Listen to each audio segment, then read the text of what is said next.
Hello friends, welcome to my channel. मेरे channel में आप लोगों का बहुत बहुत स्वागत है। और देखिए, रात में मैंने राजमा को भिगो दिया था और सुबह उबाल लिया है इसे। 2-3 सीटियां लगा ली हैं तो ये गल गया है। और इस बार मैंने काफ़ी छोटे छोटे से राजमा मंगाए थे, तो काफ़ी छोटे छोटे से राजमा आए थे। देखने में बहुत अच्छे लगते हैं और टेस्ट भी ठीक है इनका। और यहाँ पर मैं कुकर को खाली कर लूँगी और मसाला पीस लिया है मैंने, तो उसको इसी में पका लूँगी। तो ज़्यादा बर्तन नहीं होंगे, उसी बर्तन को खाली करके हम उसी में राजमा बना लेंगे। तो यहाँ पर मैंने राजमा को ट्रांसफ़र कर लिया है।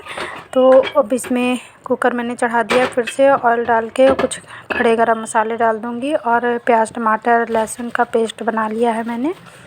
तो कुछ खड़े गरम मसाले में लौंग और काली मिर्च और तेज़पत्ता, इलायची, तो ये सब डाल दूँगी। और डालने के बाद फिर मैं इसमें प्याज टमाटर का मसाला डाल दूँगी और उसे पका लूँगी।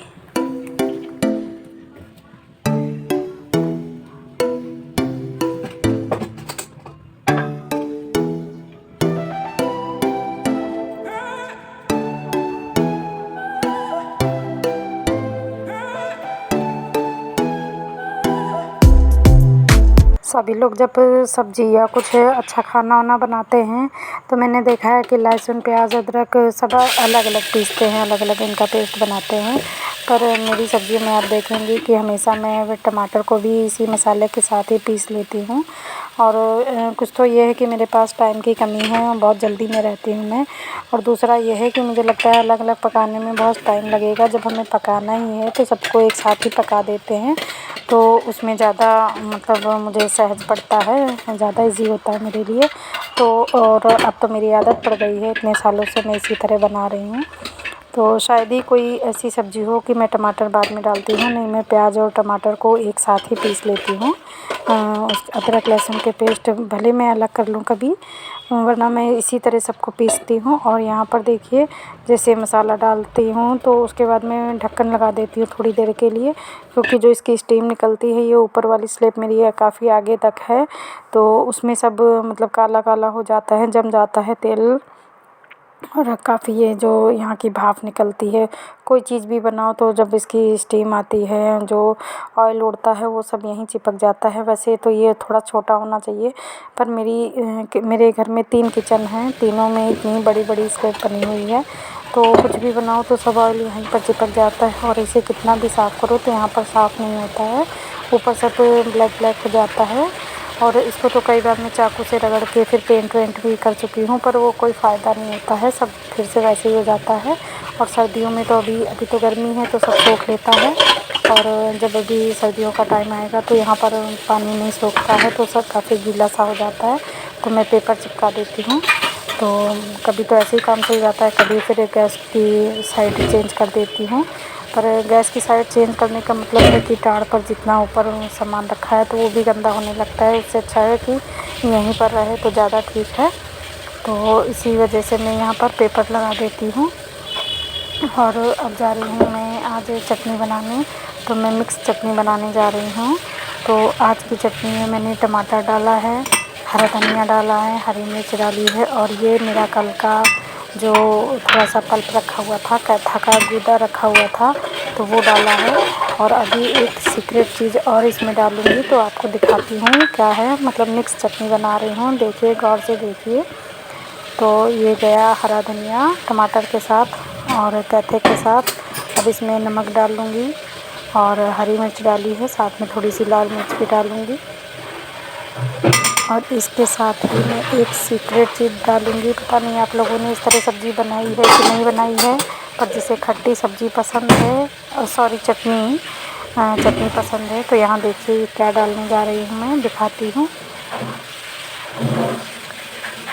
यहाँ पर मैं डालने जा रही हूँ, ये देखिए, इमली।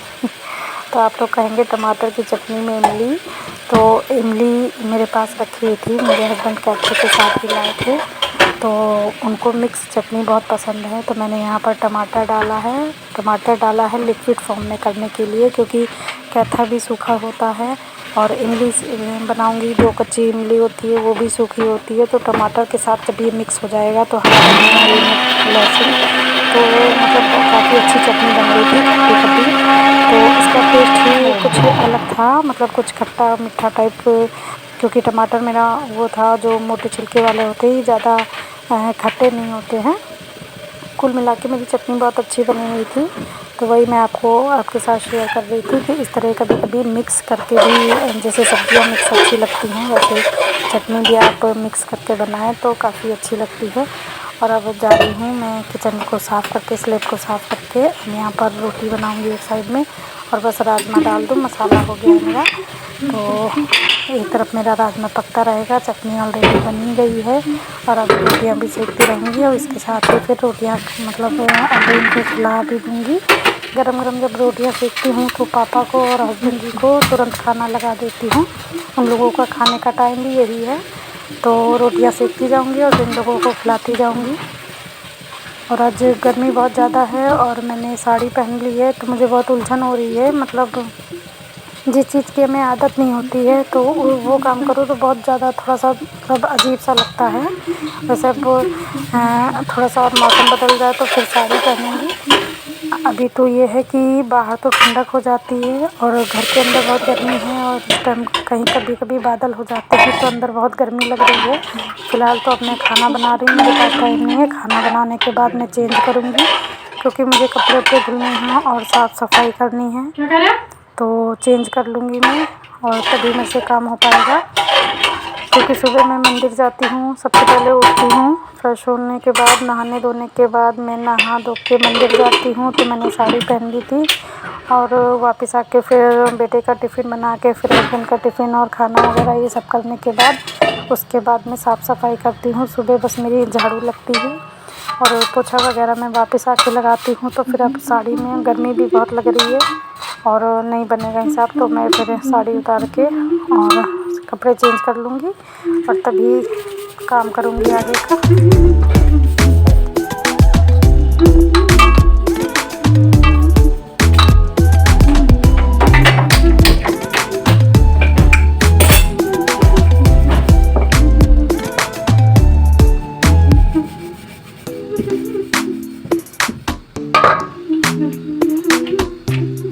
खाना वाना बना के गेहूँ पिसवाया था, मतलब आटा पिस के आ गया था। तो वो देखिए टंकी में भर रही थी मैं भी। तो पूरी बोरी मतलब टंकी में भर लूँगी और बोरी को धो धा के रख लूँगी। पूरा आटा मतलब टंकी में ट्रांसफ़र कर लूँगी और उसके बाद धो धा के बोरी को रख लूँगी फिर।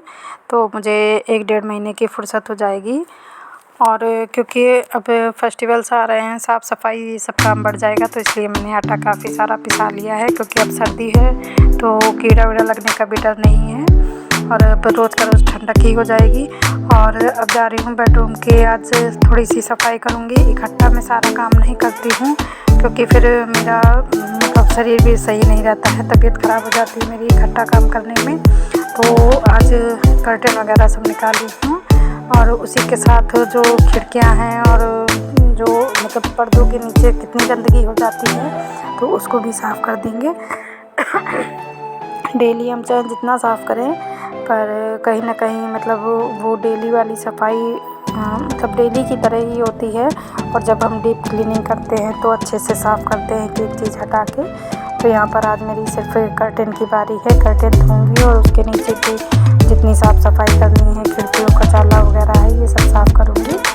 तो यहाँ पर मैं पहले जो मेरी यहाँ पर ये गोल वाली विंडो है, मेरा तो मन होता है कि इसको मैं बंद करवा दूँ, बिना बात के है। ये हमारी सासू माँ बताती हैं कि बच्चे छोटे थे तो फिर बड़ा वाला कूलर जो लोहे वाला चलता था तो पहले वो था, तो उसकी वजह से मतलब ये गोल खिड़की कराई गई थी कि इस तरह मतलब सीधा पंखे की कूलर की हवा इसी में आएगी। तो उसके लिए कूलर के लिए ये गोल खिड़की बनवाई गई थी, पर इस टाइम अब बेकार है ये, मतलब किसी यूज़ की नहीं है। पर इसमें कुछ इस तरह का सिस्टम है कि इसमें कांच लगाओ तो वो भी ठीक नहीं लगती है। तो फ़िलहाल तो मैं ऐसे ही पर्दे लगा के ही काम चला रही हूँ। और देखिए मैंने सब खिड़की साफ़ कर दी है, थोड़ा बहुत जो बचा है वो भी मैं साफ़ कर दूँगी। और एक कर्टेन निकालने का काम आज मेरे बेटे की छुट्टी है, छुट्टी में था वो, तो इसलिए उससे करवाया हुआ है। और अब मैं जो फेस्टिवल्स के काम भी जो बड़े काम हैं इसी तरह करूँगी कि वो अगर घर पे रहेगा तो थोड़ी सी हेल्प हो जाएगी। क्योंकि हस्बैंड जी कुछ काम नहीं करते हैं। मन हुआ तो सब कुछ करा लेंगे, नहीं तो नहीं कराएंगे। और अब देखिए शाम का टाइम है और जो बाकी बचे हुए गेहूँ थे तो उनको भी मैंने आधी बोरी साफ़ कर लिया है और आधा ऐसे ही रख दिया है। जब पिसाना होगा तब साफ़ करूँगी। और देखिए मेरे अर्धे पर्दे सब सूख गए हैं और छत भी काफ़ी दिनों से गंदी थी, तो मैं सोच रही हूँ इसको भी साफ़ कर दूँ। और कैमरे में ज़्यादा अंधेरा लग रहा है, पर यह है कि सूरज डूबने वाले हैं। बड़ी बड़ी बिल्डिंग में समझ में नहीं आता है, तो मैंने सोचा गेहूँ साफ़ कर ही लिए हैं तो थोड़ा सा जो गेहूँ का कूड़ा बचा हुआ है यहाँ पड़ा हुआ है। और देखिए मैं चाय भी यहीं पी थी, बना के ले आई थी और यहीं पर मैंने साफ़ सफाई भी की थी।